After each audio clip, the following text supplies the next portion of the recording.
Hello local నేను మీ Hema Malini. Super hit అయితే చాలనుకుంటే ఏకంగా రికార్డులు బద్దలు కొట్టే రేంజ్ లో బ్లాక్ బస్టర్ సాధించిన తేజ సజ్జాకి హనుమాన్ ఇచ్చిన కిక్ అంతా ఇంత కాదు. హౌస్ అరెస్ట్ అనే చిన్న సినిమాతో టాలీవుడ్ కు వచ్చిన నిరంజన్ రెడ్డి రెండో మూవీతోనే టాప్ ప్రొడ్యూసర్ గా మారడం చూస్తే అనూహ్యంగా అనే మాట చిన్నదే. బలమైన కంటెంట్ పడితే తేజ సజ్జా ఈజీగా నెగ్గుకొస్తాడనే నమ్మకం నిర్మాతల్లో వచ్చేసింది. అందుకే కార్తిక్ ఘట్టమనేని దర్శకత్వంలో పీపుల్ మీడియా ఫ్యాక్టరీ చాలా భారీ బడ్జెట్ ని మిరాయి మీద పెడుతుంది. ఎన్ని ఆఫర్లు వస్తున్నా సరే తొందరపడకుండా తేజ ఆచిచూచి అడుగులు వేస్తున్నాడు.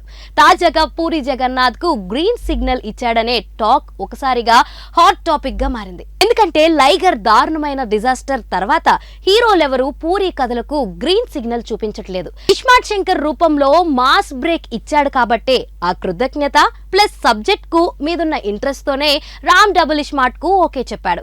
ఇది కూడా రకరకాల కారణాలతో ఆలస్యం అవుతూనే ఉంది. ఇది విజయం సాధిస్తేనే పూరి మీద మిగిలిన వాళ్లకు తిరిగి గురి కుదురుతుంది.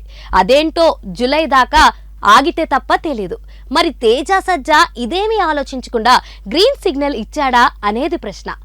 పూర్తి వివరాలకు ఇంకా టైం పడుతుంది. కానీ తేజ సజ్జా చైల్డ్ ఆర్టిస్ట్ గా ఉన్నప్పుడు కెరియర్ ప్రారంభంలోనే పూరి జగన్నాథ్ డైరెక్షన్ లో బాచీ చేశాడు. సినిమా ఫ్లాప్ అయింది. కానీ బాలనటుడిగా తేజకు మంచి మార్కులు పడ్డాయి. అప్పటి లెక్కలు వేరే, ఇప్పటి బిజినెస్ అంచనాలు వేరే.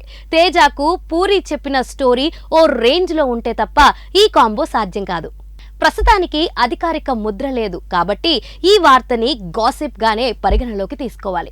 మిరాయి విడుదలకు ఇంకో ఏడాది ఉంది. సో ఈలోగా వేగంగా ఇంకో సినిమా చేసే ఆలోచనలో తేజ సజ్జా ఉన్నాడు.